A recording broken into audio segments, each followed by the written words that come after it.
Does skin problems come genetically also? Yes, it does come genetically. Skin problems genetic भी होती हैं, ठीक है. जैसे अब डायबिटीज़ जेनेटिक है, ब्लड प्रेशर जेनेटिक है, थायराइड भी कई बार जेनेटिक हो सकता है. वैसे स्किन प्रॉब्लम्स भी जेनेटिक हो सकते हैं. स्किन है क्या? स्किन हमारी बॉडी का सबसे लार्जेस्ट ऑर्गन है. I want to know about few technological advancement जो skin equipments में हो चुका है. Fillers कैसे होते हैं? 2-3 टाइप के मैंने सुने हैं. कौन सा किसको लेना चाहिए, किसका क्या बेनिफिट है? सो बेसिकली फिलर्स क्या हैं? They are hyaluronic acid gels होते हैं फिलर्स, ठीक है. So if done well they do contour your face and they give you मतलब सटल अच्छा सा इनहेंस लुक आ जाता है. मार्केट में बहुत सारे एक्टिव्स अवेलेबल हैं. हाइड्रोनिक एसिड, नेक्टाकैलामाइन, salicylic acid, retinol, vitamin C. It creates lot of confusion कि कौन सा लेना है, कब लगाना है, किसी पर्टिकुलर कॉम्बिनेशन में अप्लाई कर सकते हैं, इंडिविजुअली करना है. ट्रेंड को हमने कैच नहीं करना है. सो ट्रेंड को कैच नहीं करना है. What ever is conventional, it is okay, but सारे ट्रेंड को हम फॉलो नहीं कर सकते. जितने लोग ट्रेंड्स को फॉलो करते हैं वो they directly land up in dermatologist clinics. जिनकी ऑयली स्किन होती है उनको भी मॉइस्चराइज़र लगाना चाहिए. बड़ी कन्फ्यूजन है. कई लोग कहते हैं ऑयली स्किन है, अब तो हम कोई क्रीम नहीं लगाएंगे. नहीं, देखो ऑयली स्किन है उसमें भी आपको मॉइस्चराइज़र की ज़रूरत है, पर वो ऑयली स्किन के अलग मॉइस्चराइजर्स होते हैं, ठीक है. अब ये मॉइस्चराइज़र अगर आप नहीं लगाओगे तो आपकी बॉडी को सिग्नल जाता है, ब्रेन को सिग्नल जाता है कि ऑयल सिक्रीट करो, सो फिर आपको एक्ने होगा. One golden food which you will recommend for a healthy skin. So I'll just go for a combo of vegetable and fruits, and maybe I'll add on millets and water intake. See, Korean skin जितना भी है, Korean skin जितने भी products हैं, facials हैं, those are for Korean people and who live in Korea. We are Indians, tropical climate में हम, हमारे लिए वो चीज़ें नहीं हैं. रीज़न हमारी स्किन डिफरेंट है. हमारी स्किन थोड़ी मोटी है उनकी स्किन से, हमारी स्किन में थोड़ा मेलानिन ज़्यादा है, हमारी स्किन में थोड़े पोर्स ओपन है जो कि उनकी स्किन में नहीं है. Almost everybody has a memory. हम शीशे के सामने खड़े होके अपने आप को कभी ना कभी देखा होता है. एक पिंपल दिखता है. कुछ लोग उसको पॉप कर देते हैं, कुछ हाइड कर लेते हैं मेकअप, और वो भी किसी स्पेशल डे से पहले ही आ जाता है. मे बी अ डेट और a job interview. Ma'am, is it true, ऐसा होता है? आप आता तो है, बिकॉज बॉडी कॉर्टिसोल रिलीज करती है उस समय, जिस समय एक आध एक्ने आ जाता है. तो you can consider as a काला टीका. सबके साथ हुआ है. सो आता ही है एक्ने. तो ये टीनेजर में सिर्फ हार्मोन की वजह से होता है या कोई और रीजंस भी हैं? टीनेजर्स में, एडोलेसेंट एज ग्रुप में यूजुअली क्या होता है कि there are some hormone changes as we all know. तो हार्मोनल चेंजेस की वजह से, फ्लक्चुएशंस की वजह से they are more prone for acne. उसके ऊपर they are sedentary, they are having lot of dietary changes, जैसे जंक फूड ज़्यादा खाते हैं, उसकी वजह से भी एक्ने उनका ज़्यादा होता है. कई बार वो एक्सपेरिमेंट कर लेते हैं स्किन के साथ, लाइक मेकअप प्रोडक्ट्स लगा लिए, कुछ सीरम लगा लिए जो उनकी स्किन को सूट नहीं कर रहा है, तब एक्ने और बढ़ जाता है उन लोगों में. जंक फूड से I got to remind my childhood. जब एक एड आता था बड़ा popular, where girls in the college were eating chips and chocolates, and one girl says ज़्यादा खाएगी मोटी हो जाएगी. तो कहती है I don't care. Then she says के पर ये तेरी स्किन को क्या हुआ? So does junk food and chocolate actually trigger pimples? Yes, it does trigger acne. So what I tell is कि see, I can treat your acne. 50% diet से होता है, एक्सरसाइज से होता है, 50% is medicines. There are times कि diet ने work कर दिया, एक्ने नहीं है, बट ऐसा नहीं होता कि आप डाइट पे ध्यान नहीं दो, मेडिसिन्स कर रहे हो, एक्ने ठीक हो जाए. It is not like that. Acne does get affected by your diet. कुछ मार्केट में ब्लड प्यूरिफायर्स अवेलेबल हैं जो क्लेम करते हैं कि इससे पिंपल चले जाएंगे. Does it helps? पुराने जमाने से चले आ रहे हैं. ब्लड प्यूरिफायर में एक्चुअली क्या होता है ना, नीम है, तुलसी है, एंटीऑक्सीडेंट्स होते हैं उसमें ब्लड प्यूरिफायर में. सो ब्लड प्यूरिफायर की जगह why don't you have some vegetable rich diet, fruit rich diet, millets खाओ डाइट में अपनी. इनसे नेचुरली एंटीऑक्सीडेंट्स रिलीज होंगे आपकी बॉडी में एंड इट विल वर्क. सो उसमें नीम, तुलसी, ये सब रहता है चीज़ें. बट समटाइम्स आप उसको बहुत प्रोलॉन्ग टाइम तक लिए जा रहे हो, अल्टीमेटली डाइजेस्ट कहाँ से होना है. सो वो कई बार लिवर पे किसी को प्रॉब्लम कर सकता है, स्पेशली किसी का फैटी लिवर है या किसी की मेडिकल कंडीशन है, उसको कई बार एग्रेवेट कर सकता है. तो डाइट को ओवरऑल हम इम्प्रूव कर सकते हैं rather than having something that is extra from outside for curing acne. So if you take care of your diet, exercise really well, and be little cautious in what you're applying, and sometimes होता क्या है ना, लोगों की अपनी skin ही नहीं पता होती कि what kind of skin they have. Like मेरे पास ज़्यादातर लोग आते हैं कि ऑयली स्किन है, बट ऑयली स्किन कई बार होती नहीं है, कॉम्बिनेशन है, ड्राई स्किन है। Sometimes they are not changing their products with age and with weather conditions, तो उसकी वजह से भी कई बार एक्ने ट्रिगर्स बहुत ज़्यादा हो जाते हैं। प्रोडक्ट में मेंशन होती है शेल लाइफ, उसके बाद उसको डिस्पोज कर देना चाहिए। यूजुअली येस, बट प्रोडक्ट्स में एक चीज़ और है, OTC प्रोडक्ट्स में that I want to mention, वो ये चीज़ है कि उसमें ऑल स्किन टाइप्स लिखा होता है। कई बार कोई भी product usually all skin type या ऑल वेदर कंडीशंस नहीं होता है। सो वो बेसिकली मार्केटिंग गिमिक होता है। सबकी स्किन अलग अलग है। There are 5 different types of skin, dry, combination skin है, सेंसिटिव स्किन है, आपकी ऑयली स्किन है। तो 5 तरीके की स्किन होती है, वो भी चेंज होती है अकॉर्डिंग टू वेदर ऑल्सो। अब आप रुद्रपुर रह रहे हो, आप बॉम्बे रह रहे हो, that is a different actually, क्योंकि आप विंटर्स में रुद्रपुर में हो ड्राई वेदर है, आप बॉम्बे में हो it's little humid again, so it changes. How skincare should be different as per the age and climatic condition? Does it change? And if It yes, does then change. why? It does change. So usually क्या होता है, 20 year below you have a skin that is little oilier और little porous skin जैसी भी होती है, तो उसके साथ थोड़ा सा हमें नॉन कोमोडोजेनिक चीज़ें ज़्यादा यूज़ करनी होती है 20 बिलो पे। उसके बाद नॉन कोमोडोजेनिक मतलब नॉन कोमोडोजेनिक का मतलब होता है कि ये चीज़ें एक्ने कॉजिंग नहीं होती हैं, ठीक है। इसके बाद जब हम एज करते हैं धीरे धीरे करके, तो हमारी स्किन थोड़ा कॉम्बिनेशन की तरफ आ रही होती है, then we need to change our products accordingly. Sometimes ऐसा भी होता है कि नोज एरिया, टी जोन है, उस पर हम डिफरेंट प्रोडक्ट लगा रहे हैं, एंड हमारे जो लेटरल एरिया है उस पर हम डिफरेंट प्रोडक्ट लगा रहे हैं। इसके साथ जब हम प्रेगनेंसी होती है, उसके बाद फिर फीमेल्स में यूजुअली चेंजेस क्या आते हैं कि आपकी स्किन ड्राइड आउट हो जाती है, हेयर फ्रिजी हो जाते हैं, तो again you need extra care. But moisturisers and all are needed, everything is needed, but वो कोमोडोजेनिक नहीं होने चाहिए, वो इरिटेट नहीं करने चाहिए स्किन पे। तो हाँ, वेदर के साथ, एज के साथ आपके प्रोडक्ट्स चेंज होते हैं, एंड हमें कोई AI जनरेटेड ऐप है या कोई मशीन है वो उसको नहीं पता कर सकती कि आपकी स्किन कैसी है। It needs lot of experience to tell कि आपकी स्किन कैसी है, यहाँ का वेदर कैसा है, और हमें उसको कैसे हम प्रोडक्ट से ठीक कर सकते हैं। आई हैव सीन फीमेल्स, मतलब 10 साल हो गए शादी को, बट वही मेकअप पड़ा हुआ है, कुछ कुछ आईज के जो कम यूज़ होते हैं, and they keep on applying that. Is it wrong? It is wrong basically, because 10 साल से कोई चीज़ आपके पास पड़ी है, आपके ब्रशेज उस पर कॉन्स्टेंटली आप अप्लाई कर रहे हो, sometimes bacterial growth, fungal growth उस पर हो सकती है, तो उनकी शेल्फ लाइफ ऑलरेडी जा चुकी है। It might irritate your skin as well. So कई बार सेंसिटिव स्किन है, कुछ है, इरिटेट हो सकता है, इन्फेक्शंस भी हो सकते हैं आपको। तो शेल्फ लाइफ हर चीज़ की, इन चीज़ों पे जो हम लगाते हैं उसमें प्लीज़ हमने ध्यान रखना ही है कि शेल्फ लाइफ का ध्यान रखें हम। उसके बाद उसको बिल्कुल फेंक दें। One golden food which you will recommend for a healthy skin?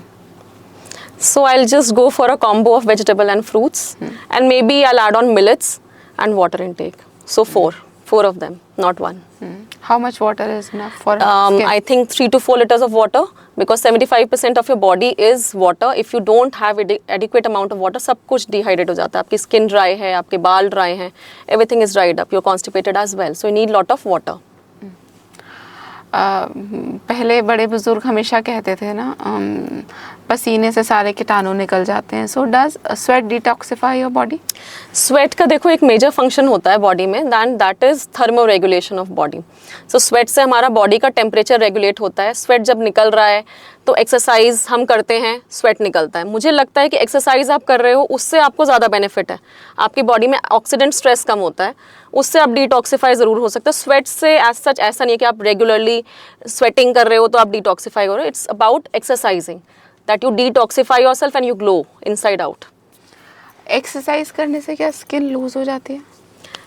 Exercise करने से स्किन लूज नहीं होती है, बट एक्सरसाइज करते वक्त आप जैसे स्ट्रेंथ ट्रेनिंग करते हो, ठीक है, सो आप you are using your muscles very regularly of face, so they are over used, so sometimes the wrinkling of skin that might aggravate with exercise. Skin loose नहीं होती, बट थोड़ा wrinkle formation जो है अपर face की, वो sweat के साथ थोड़ी सी ज़्यादा हो सकती है तो एक्सरसाइज के साथ।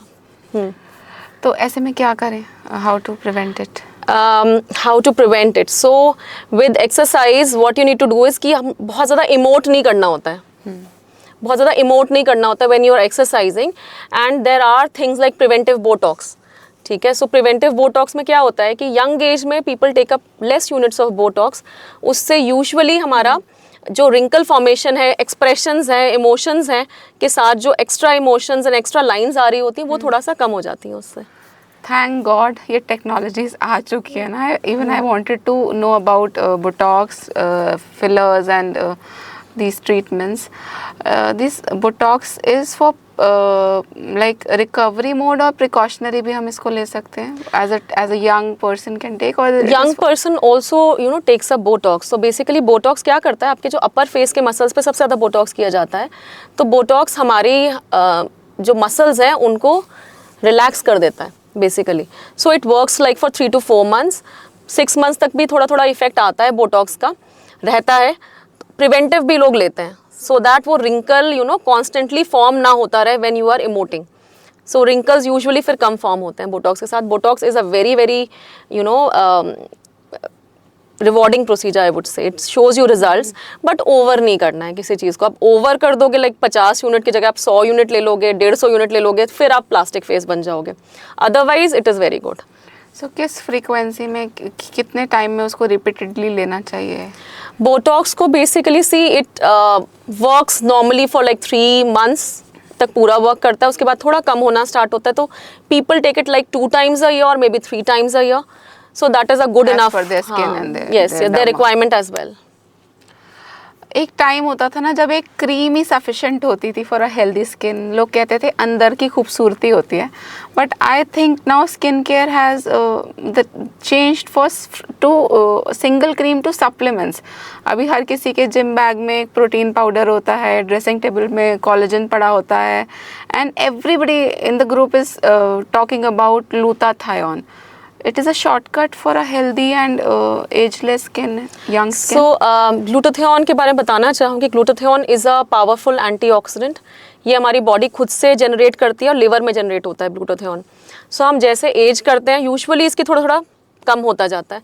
अब आप ग्लूटाथियोन जब लेते हो तो आपकी स्किन में जो आपका यू मेलानिन है that gets converted to pheomelanin. So वो थोड़ा सा ग्लो इफेक्ट आ जाता है स्किन में. You melanin is darker melanin, so that gets converted to pheomelanin. तो फियोमेलानिन से क्या होता है कि आपका थोड़ा सा स्किन फेयर, हल्का सा 1 shade डाउन, थोड़ा ग्लो, थोड़ा पिगमेंटेशन वो कम दिखता है.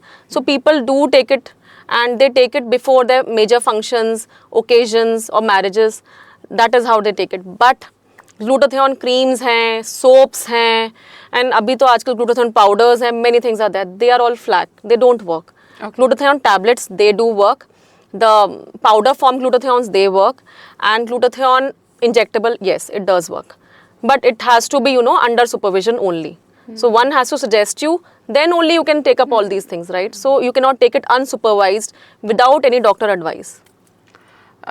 बट दैट्स क्लियर कि ग्लूटाथायोन के नाम पे और जितने भी प्रोडक्ट्स आ रहे हैं मार्केट में, other than oral pills, powder and injection, does not work well. No, it doesn't work well. It doesn't work well. It doesn't whiten your face. No soap whitens you. No cream kind of whitens you. And obviously, it has to be internal. Yes, it has to be internal. Sometimes ना what people are applying these days, they apply steroid creams. पहले भी apply करते थे, आजकल भी apply करते हैं steroid creams. तो उसको फेयरनेस क्रीम की तरह sometimes they are applying. So what happens उससे कि आपकी स्किन पतली हो जाती है. पतली स्किन यूजुअली क्या होती है कि शाइन करती है शुरुआत में. तो शाइन करती है, उनको अच्छा लगता है, अच्छा इफेक्ट आता है.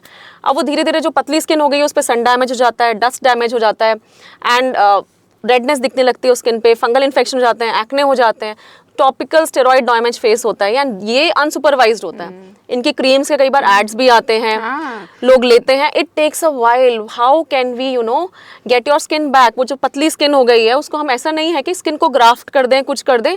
It takes up long. उसके बाद भी लोग थोड़ा बहुत रेडनेस उसके टेलटेल साइंस के साथ रहते हैं. So this is how it goes. And collagen is also becoming very popular. कौन सा कोलेजन सेफ होता है ओरल? कुछ इसके नेचुरल सोर्सेज हैं ग्लूटाथायोन या कोलेजन के? ग्लूटाथायोन और कोलेजन के कुछ नेचुरल सोर्सेज पॉसिबल हैं या हमें सप्लीमेंट्स में ही लेना पड़ता है? ग्लूटाथायोन के नेचुरल सोर्सेज में क्रूसीफरस वेजिटेबल्स हैं, एवोकाडो है, then all the vegetables, vitamin C rich food. दूसरा, एक्सरसाइज से आपका ऑक्सीडेंट स्ट्रेस बॉडी का कम होता है. एक्सरसाइज से ग्लूटाथियोन आपका बॉडी अच्छा प्रोड्यूस करेगा. अच्छी स्लीप लोगे तो आप ग्लो करोगे. ठीक है. Collagen is basically animal source protein. So collagen जो है एनिमल डिराइव्ड प्रोटीन से ही मिलता है. यूजुअली नॉन वेज सोर्सेज हैं, बोन ब्रॉथ है, उसका एग है. ठीक है. बट इसके साथ आपका कोलेजन जो हम और बढ़ा सकते हैं, अगेन वेजिटेबल्स हैं, फ्रूट्स हैं. विटामिन सी इनटेक है, इन सब चीज़ों से बढ़ सकता है कोलाजन। बट आप अच्छा ही ग्लो करोगे जब अच्छी डाइट लोगे, तो and that is vegetable, fruits, millets, all of these things usually help us with all of this. somebody who is taking protein shake, उसमें भी वही अमीनो एसिड होते हैं, and what I have read, collagen में भी collagen powders have the same amino acid. So somebody who is taking protein shakes need not to take collagen powder, or they work differently. सो जो collagen powders and tablets होती हैं उसमें थोड़ा difference होता है protein से और इसमें अमाइनो एसिड्स का।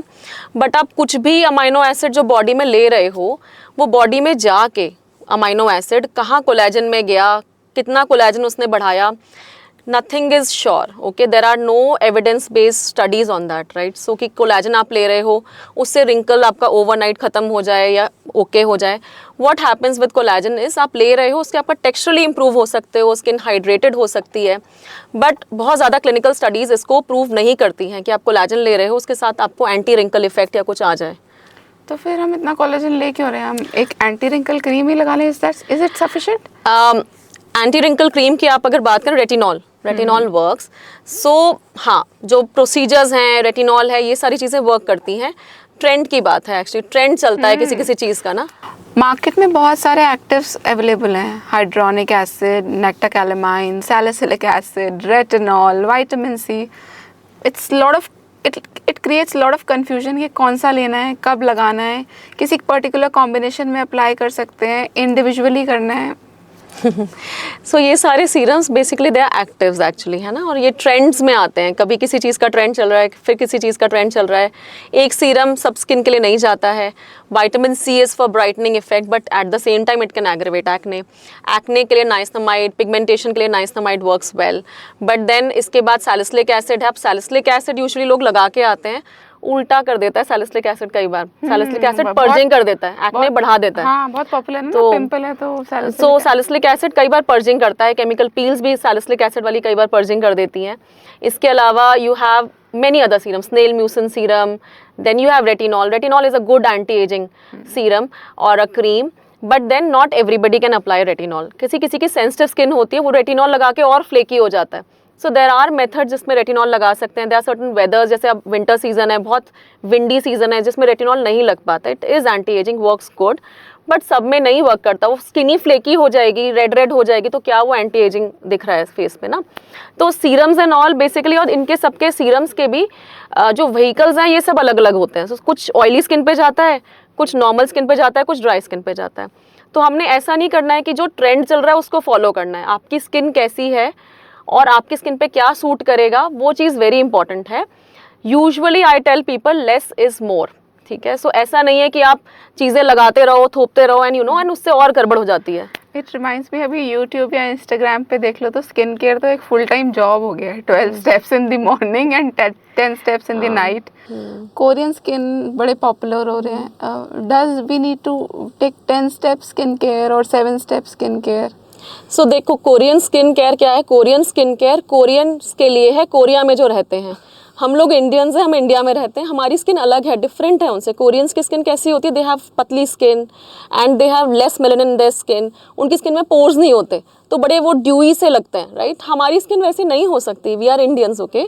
सो हम उनके प्रोडक्ट्स जब लगाते हैं हमें एक्ने हो जाते हैं। So those products are not for our skin. So that is again a trend. के ब्यूटी वाली जितनी चीज़ें हैं वो स्क्रीन्स पे अच्छी है, आपकी स्किन पे, इंडियन स्किन पे वो अच्छी नहीं है। सो that is something that is important. इतना क्यों करना है ना, मतलब इतना टाइम कैसे मैनेज कर सकते हैं कि अब ये 10 step skin care? So what I've seen is I've seen people applying loads of stuff and they're not glowing. It is heavy on pocket also, ना? Yes, it's heavy on pocket as well. So but है आजकल trend है, but then उनको मैं कम चीज़ों पे लेके आई and they are glowing. Okay. And they are thankful कि you are saving our money. So सब चीज़ सब पे नहीं जाती, सारे सीरम सब पे नहीं जाते। जहाँ आपने इन्वेस्ट करना है उसको आप माइंडफुली इन्वेस्ट करो, जो आपका मनी है, अमाउंट है। नॉट दैट कि सारे सीरम्स आप रखे हैं इकट्ठे हैं, उनको आप एक के ऊपर एक लगा रहे हो। वन मोर क्वेश्चन कि कुछ लोग क्या करते हैं, सीरम तो विटामिन सी लगा लिया और क्रीम लगा ली हाइड्रोनिक एसिड, फिर स्प्रे कर लिया कुछ और। कुछ कॉम्बिनेशंस में वर्क हो सकता है, या एक अगर पर्टिकुलर फॉर्मूला ले रहे हैं तो उसी को? लाइक अब सीरम है तो आप एक सीरम के ऊपर दूसरा सीरम नहीं लगाते हो, 2 एक्टिव्स एक साथ यूजुअली नहीं लगाते हो, ठीक है। It's not working any more. तो आप यूजुअली कुछ डे में कर रहे हो, कुछ नाइट में कर रहे हो, कुछ विंटर्स में कर रहे हो, कुछ एज के साथ कर रहे हो, कुछ आपके लिए बना ही नहीं है। So one at a time ही करना चाहिए। Usually one at a time serum होना चाहिए। It should be like you washing your face with a gentle cleanser, then serum comes into picture, then moisturizer comes, and then sunscreen comes in morning. Afternoon में you repeat your sunscreen. Night में there's no sunscreen obviously, so आप अपना serum जो night वाला serum है वो लगा रहे हैं, मॉइस्चराइज कर रहे हैं स्किन को। So moisturisers are very must and very thankful कि मॉइस्चराइजर्स इस दुनिया में है। आधी प्रॉब्लम्स हमारी स्किन की हैं, फेस की, बॉडी की, मॉइस्चराइजर्स से सॉल्व हो जाती हैं। तो मॉइस्चराइजर कौन सा लगाना है, that's pretty important to know कि आपको प्रॉब्लम ना करे मॉइस्चराइजर। तो थोड़ा सा टेस्ट करके उसको हाँ, यूजुअली क्या है कि अब अगेन यंग स्किन है तो आप उसमें मॉइस्चराइजर नॉन कोमेडोजेनिक लगाओगे, उसके बाद आप मॉइस्चराइजर चेंज करते हो, जेल बेस्ड मॉइस्चराइजर्स हैं, then there are moisturisers that are cream based moisturiser, ऐसे भी होते हैं जो मैटिफाई कर देते हैं आपके फेस को। सब कुछ करके सनस्क्रीन से लॉक कर दे। हाँ, सनस्क्रीन से लॉक करना होता अब सनस्क्रीन में भी बड़ी कंफ्यूजन है, SPF 30, SPF 50। डज ज़्यादा SPF is more important for Indian skin?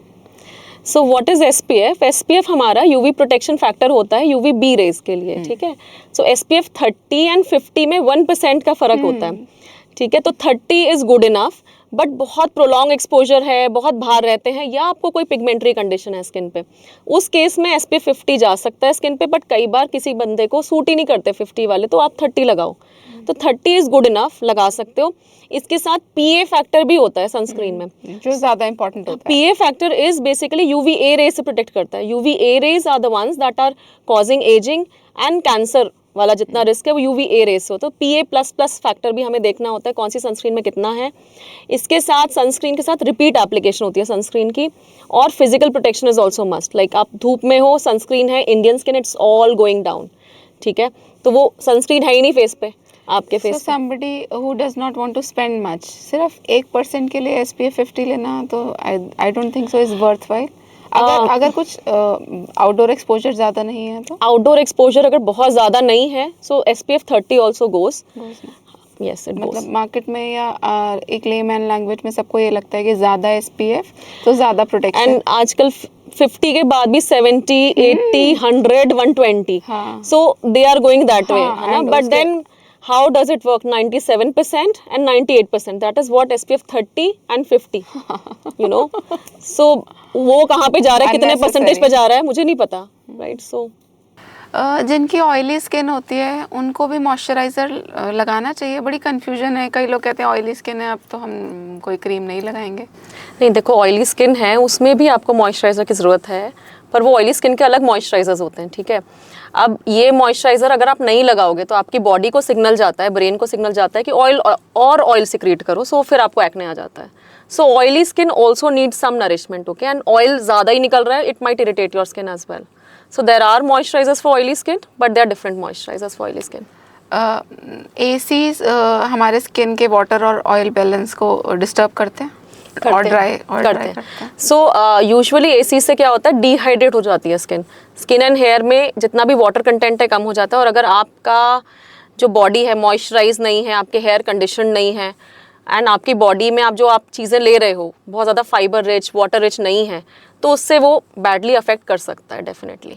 अब किसी को AC में सोना ही है तो एक मैंने ट्रेंड देखा था कि कोई वाटर बोल भर के रूम में रख लो, तो वो हेल्प करता है। मैं कर सकता है, बट हम जहाँ रहते हैं this is Terai, okay, so Terai is already humid, so हम उतना भी नहीं कर सकते। बट हम जनरली हम ऐसा कर सकते हैं, AC तो हमें आजकल चलाते ही हैं सब कुछ, हम इतना कर सकते हैं, हम अपनी बॉडी को मॉइस्चराइज रखें, हम वाटर इनटेक ठीक रखें, और हम बाल वगैरह जो हैं जितने भी हैं उनको कंडीशन रखें।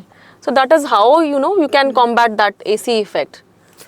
Same question for hair as well. जिनके ऑयली हेयर्स होते हैं, ऑयल्स रिलीज करते हैं, उनको ऑयलिंग करनी चाहिए वॉश से पहले? यूजुअली हमारा जो स्किन होता है स्कैल्प का, इट रिलीजेज ऑयल, ठीक है। सो वो अपना ऑयल रिलीज करता है, और हम ऑयली स्कैल्प है, डैंड्रफ प्रोन है उनका स्कैल्प, और उसके हम अलग से ऑयल लगा रहे हैं, सो डैंड्रफ बढ़ जाती है। उस समय आपको लगेगा कि भाई चंपी कर ली, डैंड्रफ नहीं दिख रहा क्योंकि चिपक गया। उसके बाद लॉन्ग टर्म में you are giving it more fertilizer to grow, fungus और ग्रो कर जाती है और डैंड्रफ बढ़ जाती है। सो ऑयली स्कैल्प पर definitely oiling is not required. Okay. Instagram पे एक नया ट्रेंड बड़ा पॉपुलर हो रहा है, फेस योगा। फेस योगा से wrinkle free skin, face yoga से glowing skin, does it work this way? देखिए फेस योगा मैं इतना कहूँगी कि फेस योगा से आप ओवर यूज़ कर रहे हो मसल्स को ना, तो उससे क्या होता है यूजुअली सर्कुलेशन बढ़ जाएगा, आपका लिम्फेटिक ड्रेनेज बेटर वर्क करेगा, तो पफीनेस कम हो जाएगी स्किन पे, तो थोड़ा सा आप कॉन्टूर लगोगे उससे टेम्परेरली थोड़ा सा कॉन्टूर लगोगे, but as a anti wrinkle thing नहीं, it doesn't work. So I would say face yoga relaxes your mind, it doesn't relax your wrinkles. Okay, so for that proper anti ageing जितना भी stuff है that really works, the science packed ones. और इसके साथ साथ market में बहुत सारे क्रिस्टल रोलर्स मिल रहे हैं, ऐसे अप्लाई करिए, I don't know, they claim के इससे स्किन टाइट होगी और टोन्ड होगी. सो बेसिकली जितने भी क्रिस्टल रोलर्स हैं या आइस है, आइस फेशियल्स होते हैं, उससे क्या होता है आइस से आपके ब्लड वेसल्स कंस्ट्रिक्ट होते हैं फेस पे, उसकी वजह से आपका जो रेडनेस है थोड़ा कम हो जाता है, इन्फ्लेमेशन कम हो जाता है, स्वेलिंग एंड पफीनेस कम हो जाती है, बट टेम्परेरीली कम होती है. आप उसको अगर रेगुलर यूज़ करोगे तो आपकी स्किन सेंसिटिव भी हो सकती है और रेड भी हो सकती है. किसी किसी को रोजिया लाइक स्किन होती है, रोजेशिया वाली स्किन होती है, वो भी उनकी स्किन थोड़ा सा एग्रेवेट या फ्लेयर अप हो सकती है. और इसके साथ आपका आइस से मैंने देखा डायरेक्टली लोग आइस अप्लाई कर लेते हैं फेस पे, वो एक बोल में दे डिप देयर हाँ दे डायरेक्टली अप्लाई आइस, तो कई बार ice burn, frost bite, okay, frost bite is a reality, वो फेस पे भी आइस बर्न हो सकता है आपको. सो एक्सट्रीम्स नहीं, बट हम जैसे कई बार प्रोसीजर्स करते हैं तो आपको कहते हैं लाइक 3 days आप आइसिंग करो, कुछ करो टेम्परेरली, कुछ दिन करो, दैट इज ओके, बट आपने एकदम डायरेक्टली नहीं लगाना है, और दूसरा उसको लगाते नहीं रहना है कि उसी से सब कुछ होने वाला है. ठीक है, so it's just temporary kind of thing जो कि आपको बैकफायर कर सकता है. बट मैंने खुद पर्सनली नोटिस करा है कि मेकअप से पहले मैं अगर एक हैंकी में आइस क्यूब को रैप करके फेस पे रोल करती हूँ तो मेरा मेकअप नीट होता है. Does it help? So how it is helping, तो वो क्या करता है आइस ना, आपके जो पोर्स हैं उसको थोड़ा छोटा कर देता है, तो आपका मेकअप बेटर सेटल हो जाता है. That is how it works actually. But आप रेगुलरली हर दिन मेकअप कर रहे हो, फिर हर दिन आइस लगा रहे हो, फिर वो नहीं वर्क करने वाला. आपको occasional is okay, but not like कि आप एवरी दिन उसको कर रहे हो या बहुत टाइम तक उसे ही करे जा रहे हो, या फिर आपको एंटी एजिंग प्रॉब्लम्स हैं बट आप उस पर सिर्फ आइस रोलर्स कर रहे हो. It doesn't work that way.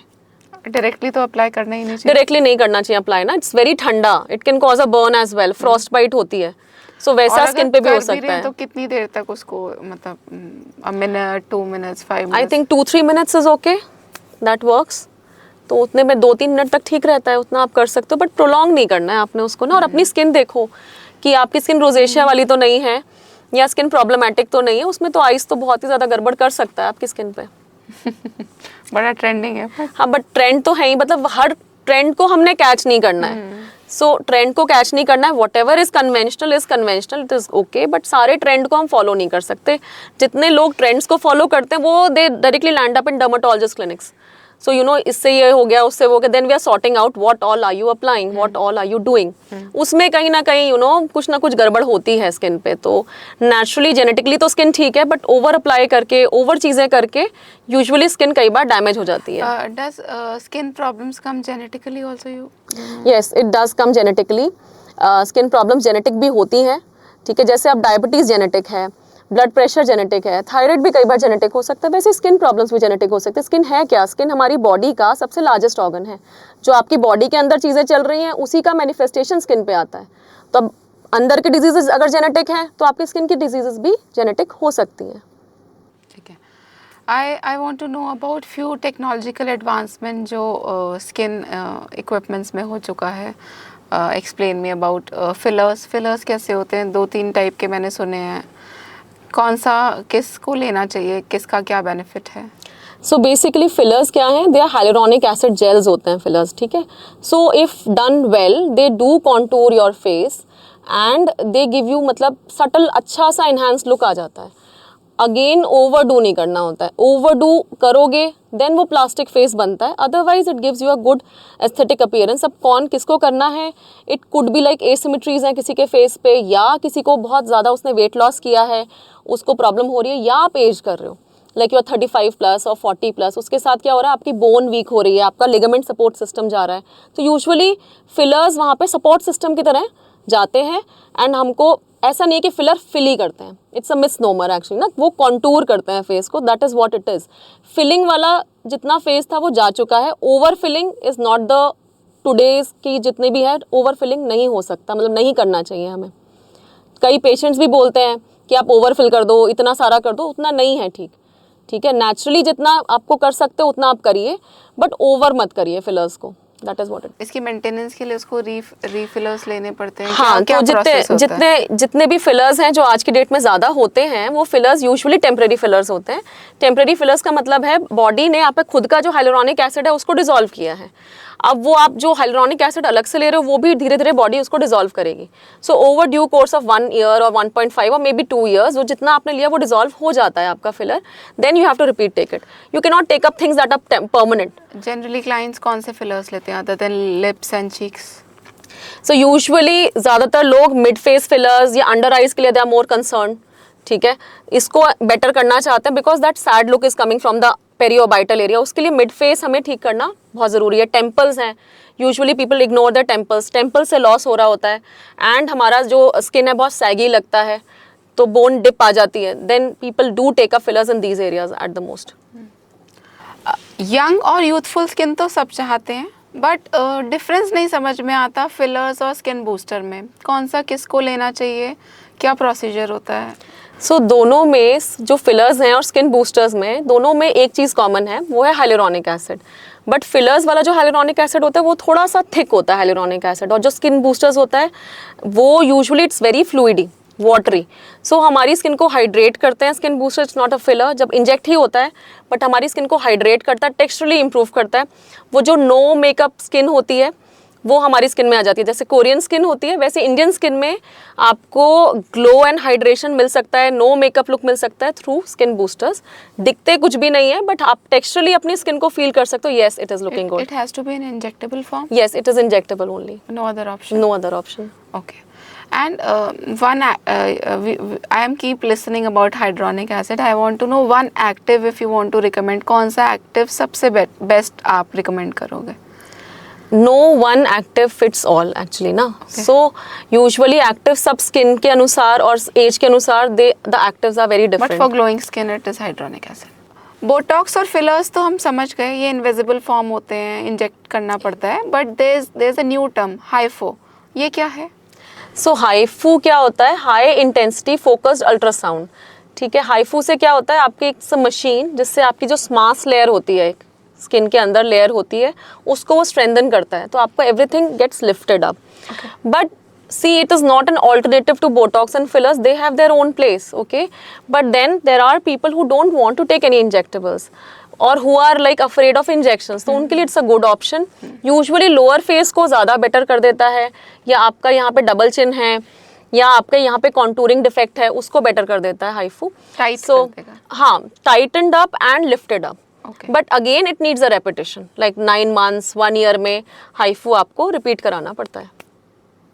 Everybody, हर कोई आजकल एक इंस्टेंट ग्लोइंग स्किन के पीछे भाग रहा है। जो ट्रेडिशनल फेशियल्स होते थे वो टेम्परेरली ग्लो देते थे, क्या अब जो न्यू हाइड्रा फेशियल्स हैं वो एक साइंटिफिक सोल्यूशन है for a glowing and radiating skin? See what hydra facial is, it's a medi facial actually ना, मेडिकल ग्रेड फेशियल। सो उसमें एक्टिव्स होते हैं and it does wet exfoliation. So एक active आपका ना क्लेंजिंग हो जाती है स्किन की, हाइड्रेट हो जाती है skin. But again you have to be very careful because hydra facial MD original एक ही मशीन है, यूजुअली उसकी कॉपीज हैं हर जगह। सो वेट एक्सफोलिएशन नहीं करती, ड्राई एक्सफोलिएशन करती है। इंस्टेड ऑफ हाइड्रेटिंग और ड्राई हो जाती है स्किन, या और उस पर दाने आ जाते हैं। तो one has to be very careful in what you are doing. किसी को एक्ने है फेस पे, बहुत ज़्यादा एक्ने हो रहे हैं, हाइड्रा फेशियल कोई भी नहीं लेना है। एक्ने के ऊपर हाइड्रा फेशियल नहीं वर्क करता, हर चीज़ का सोल्यूशन हाइड्रा फेशियल नहीं। It's a good medi facial that works on skin quality. It's a non invasive thing, जिसको कोई मेजर लेजर नहीं लेनी, जिसको कोई मेजर बोटॉक्स फिलर्स नहीं लेने, केमिकल पील नहीं लेनी, वो बंदा हाइड्रा फेशियल ले सकता है। या किसी मैरिज से पहले, किसी फंक्शन से पहले वो बंदा हाइड्रा फेशियल ले सकता है। बट ओरिजिनल जो हाइड्रा फेशियल एमडी है, it works great. But otherwise जो कॉपीज़ हैं उनसे यूजुअली स्किन आपकी डैमेज हो सकती है। Now I want to come to skin problems. Vitiligo यानी स्किन में वाइट वाइट पैचेस होना सैडली इंडिया में एक स्टिग्मा की तरह कंसिडर होता है। इसका क्या रीज़न होता है, ये वाइट स्किन पैचेस क्यों हो जाते हैं स्किन में? बेसिकली विटिलाइगो जो बीमारी है, इट इज़ ऑटो इम्यून। ठीक है। सो हमारी बॉडी में ऑटोइम्यून डिजीजेस क्या होती हैं, हमारी बॉडी के इम्यून सेल्स ओवर एक्टिव हो जाते हैं एंड दे डिस्ट्रॉय बॉडी के खुद के सेल्स। तो इसमें जो सेल्स डिस्ट्रॉय होते हैं वो मेलानिन सिक्रीट करने वाले सेल्स होते हैं जो हमारी स्किन को कलर देते हैं। तो वो हमारी इंडियन स्किन में जो वाइट वाइट पैच दिखता है, सो बहुत ज़्यादा कॉन्ट्रास्टिंग दिखता है। सो इट्स लाइक बहुत ज़्यादा स्टिग्मा रहता है। कई बार विटिलाइगो को लोग लेप्रेसी, जो कि एक इन्फेक्शियस डिजीज़ है, उससे भी कई बार लोग कंफ्यूज कर रहे होते हैं। बट विटिलाइगो इन्फेक्शियस नहीं है। विटिलाइगो नहीं, इट इज़ नॉट कंटेजियस। लोग बहुत एक स्टिग्मा है sadly. Yes, it is there. So it is not contagious. Usually genetic होता है, बट ऐसा नहीं है कि फैमिली में मिले ही। यूजुअल हमें 80-90% फैमिलीज में एक ही बंदा विटिलाइगो का मिलता है। इन्फेक्शियस नहीं है ना, वो स्टिग्मेटाइज इतना होना चाहिए। अब आपकी स्किन पे एक ऐसा तो नहीं 100% एक ही तरीके की स्किन है। किसी किसी को पिगमेंटेशन हो जाती है, किसी को यहाँ पे वाइट पैच बन गया। It's just a variation in skin colour. So you should tackle it with lot of decency and please respect those people who have vitiligo. So that is pretty important. से carry करना चाहिए। हाँ, बहुत confidently. Dark acne है और किसी को वो वाइट पैच है। It's just a variation. You mentioned it is autoimmune, but temporarily हम इनको कुछ टेक्नोलॉजी से कवर कर सकते हैं। यस, सो यूजुअली पहले के ज़माने में मेडिसिन ही होती थी जिसमें आप धूप लगाते थे। आज की डेट में इसमें फोटोथेरेपी होती है, जिसमें नैरो बैंड चेम्बर्स होते हैं। लोग आते हैं अनड्रेस करके अंदर क्लिनिक में and they go for phototherapy chambers. So उससे पिगमेंटेशन बहुत जल्दी आती है जहाँ विटिलाइगो पैचेस होते हैं। जब कम पैचेस होते हैं उसमें एक्साइमर बेटर वर्क करती है। कोई विटिलाइगो ऐसा पैच है जो स्टेबल है, वो ना तो घट रहा है ना वो बढ़ रहा है vitiligo patch, in those people surgical options होते हैं विटिलाइगो के। बट अदरवाइज ऑल्सो ऐसा है कि अभी ठीक हो गया, it can always return back. So you have to kind of accept the fact that it is vitiligo and you have to kind of it can reoccur. तो वाली चीज़ रहती है। तो acceptance in society for vitiligo people is very much needed. And it is their choice. Vitiligo जिसको है उसकी choice है, they want to get it treated or not. And मेरे को ये पर्सनली बड़ी कन्फ्यूजन है। पीपल से कि फ़िश के ऊपर दूध पी लिया या चिकन के ऊपर दूध पी लिया, इससे ऐसा हो गया। आयुर्वेद में ऐसा होता है। विटिलाइगो इस किसी फूड कॉम्बिनेशन की वजह से एक्टिवेट होता है। अब यूजुअली लोग क्या कहते हैं कि सफ़ेद चीज़ खा लो, ठीक है, सो उससे विटिलाइगो हो जाएगा। सफ़ेद चीज़ खाने से विटिलाइगो नहीं होता। जो विटिलाइगो से सफ़र करते हैं उनके पास इतनी डाइटरी रेस्ट्रिक्शंस वो करके आते हैं कि बेचारे वीक हो जाते हैं एंड डेफिशिएंट हो जाते हैं, कुछ खा ही नहीं रहे होते। एट दी मोस्ट थोड़ा बहुत विटामिन सी इनटेक से हो सकता है, खट्टी चीज़ों से थोड़ा बहुत एग्रेवेशन हो सकती है विटिलाइगो की। बट अगर once in a while it is all okay, you can consume everything. But हाँ, बैलेंस डाइट लो, अच्छा खाना खाओ, जंक फूड कम खाओ, that is good for skin and body and vitiligo as well. और जिसकी स्किन अभी एकदम क्लियर है, अभी तक विटिलाइगो नहीं हुआ है, बट पीपल से अगर हो गया कि तुमने फिश के ऊपर दूध पी लिया होगा, ऐसा कुछ भी नहीं है एक्चुअली। ऐसा कुछ नहीं है। It's just a myth. Although the combination is bad, नहीं लेना चाहिए, बट इससे इस प्रॉब्लम का कोई नहीं, ऐसा कुछ भी कंसर्न नहीं है। Vitiligo is genetic, it is auto immune.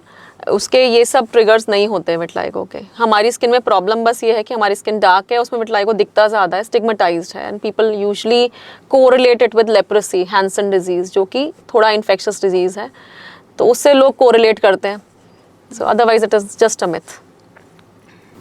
Psoriasis को हम एक स्किन रैश की तरह देखते हैं, बट डॉक्टर इसको एक ऑटो इम्यून डिजीज समझते हैं। क्या ये जॉइंट और बॉडी के किसी और ऑर्गन को भी इफेक्ट करता है? तो कैसे डिफरेंशिएट करें कि सिंपल रैश है या सोरियासिस है? तो सोरियासिस बेसिकली क्या है कि this is part and parcel of metabolic syndrome, ठीक है। Diabetes, BP, thyroid, cholesterol, obesity, fatty liver, psoriasis, सब they are brothers and sisters और कजन्स, यू कैन से। एक चीज़ बढ़ती है, दूसरी चीज़ साथ साथ में आ जाती है। So metabolically if you not good, if you're not exercising well, if you're diabetic, if you're hypertensive, you will be more prone for psoriasis. Psoriasis में usually क्या होता है कि हमारी स्किन, नॉर्मली स्किन हमारी 6 वीक्स में नई स्किन आती है। सोरियासिस में किसी किसी जगह इन्फ्लेमेशन बढ़ जाती है और वो नई स्किन हमारी instead of 6 weeks it is coming back in 1 week. तो स्किन ऊपर स्किन इकट्ठी हो गई एंड झड़ नहीं पा रही है। सो स्केली पैचेस होते हैं, आपके फ्रिक्शन एरियाज पर ज़्यादा होते हैं, जैसे एल्बोज हैं, नीज हैं, स्कैल्प है, बैक है। हेयर फॉल के जो ट्रीटमेंट्स हैं, PRP या red light therapy, few patient responds well to these treatment and few not, ऐसा क्यों होता है? सो यूजुअली सब ऐसा नहीं है कि सारे ही हेयर फॉल में पीआरपी शुरू में ही वर्क करता है. अगर आप डेफिशिएंट हो न्यूट्रिशनली तो पहले वो ओके करना है. अगर हार्मोन्स में कुछ प्रॉब्लम है तो वो ओके करना है. अगर लाइफस्टाइल गड़बड़ है तो उसको ओके करना है. Then you move ahead with procedures, they do work. But PRP क्या है? Platelet rich plasma. सो आपके ब्लड में जितनी प्लेटलेट्स हैं, अब आजकल में हमारा ही ब्लड होता है वो. हमारे ब्लड में जितनी प्लेटलेट्स हैं उसको हम एम्पलीफाई करते हैं, बढ़ाते हैं. अब किसी की प्लेटलेट्स ही कम है. आजकल जितने भी ब्लड काउंट्स आते हैं हमारे पास, उसमें क्या होता है, यूजुअली प्लेटलेट्स कम होती हैं. आजकल लोगों की प्लेटलेट्स ही ज़्यादा नहीं है. I don't know the reason why it is. तो वो प्लेटलेट्स अगर कम हैं तो प्लेटलेट्स कितनी बढ़ेंगी. और दूसरा है क्वालिटेटिवली अगर ग्रोथ फैक्टर्स आपके ऊपर नीचे तब कई बार हो सकता है. दूसरा मेथड है, how you are doing PRP, है ना, how the doctor is doing PRP, उस पर डिपेंड करता है. Sometimes the method how we are doing it is little cumbersome, taking more blood and all, but it gives a very good result. And इसके अलावा there are microneedling is one of the term I yes read. yes so there is microneedling also that can be done. अब कई लोग इसको घर पे करते हैं माइक्रोनीडलिंग, तो बहुत कम डेप्थ पे हो पाता है बिकॉज पेनफुल प्रोसीजर थोड़ा होता है. हम लोग करते थोड़ा ज़्यादा डेप्थ पे है. माइक्रोनीडलिंग के साथ ग्रोथ फैक्टर्स लगते हैं. एनेस्थीसिया देते हैं? एनेस्थीसिया पीआरपी में आई यूजुअली अवॉइड. रीज़न उसका ये है कि आप एनेस्थीसिया देके आपकी प्लेटलेट्स डीनेचर हो सकती हैं. सो हमें दूसरे मेथड्स हैं जिससे कि हम पेशेंट को कंफर्टेबल करते हैं. इसके अलावा जिनको बहुत पेन होता है पीआरपी में, option is of GFC. So growth factor concentrate जो होता है दैट इज पीआरपी का ही एक डेरिवेटिव है. थोड़ा सा मे बी उससे कम काम करे, उसके जैसा काम करे, but it is less painful than PRP. और माइक्रोनीडलिंग जब करते हैं उसमें भी हम ग्रोथ फैक्टर्स अलग अलग लगाते हैं जिससे कि आपका जितना भी कंसर्न्स हैं वो बेटर हो जाएं. फीमेल्स में नॉर्मली ये जो ट्रीटमेंट्स हैं इन्हीं का ही बेटर रिजल्ट जितना भी रहता है. मेल्स में ऐसे भी आप हार्मोनल ट्रीटमेंट्स होते हैं जो डीएचटी ब्लॉकर्स हैं, मिनॉक्सिडिल हैं, या हेयर ग्रोथ सीरम्स हैं, जो प्रोसीजर्स हैं उनसे काफ़ी कुछ बेटर हो जाते हैं मेल्स. अब ये इन सब से भी क्योर नहीं हुआ, then hair transplant is the only option?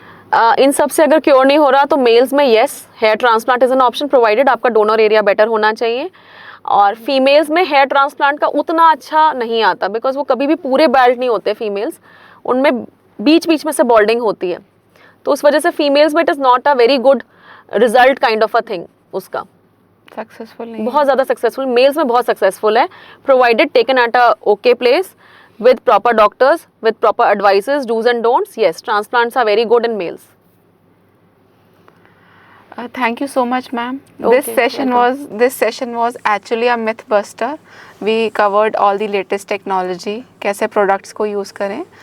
I hope it will be useful for our audience as well. Thank you so much for having me here. Thank you so much for coming here and giving your valuable time. Okay, welcome. This episode highlights the work of Roundtable and Ladies Circle India, a movement for service और एक better society बनाने की सोच. Since 1968, they have been creating changes. Their initiative ranges from building schools, classrooms, and toilet for children to donating sports equipment, empowering women with skills and livelihood opportunities, and even supporting cancer patients and acid attack survivors. Over the years, they have built infrastructure worth rupees more than 400 crores, touching the lives of more than 9.53 children. And here's the most unique part. हर एक donation का एक रुपया projects पर directly use होता है. All the administrative costs are completely covered by members themselves. So when you support Roundtable or Ladies Circle India, you are not just donating, you are giving education, dignity और एक नई उम्मीद. Together we can uplift lives and build stronger community. Thank you so much Roundtable India and Ladies Circle India for powering today's episode.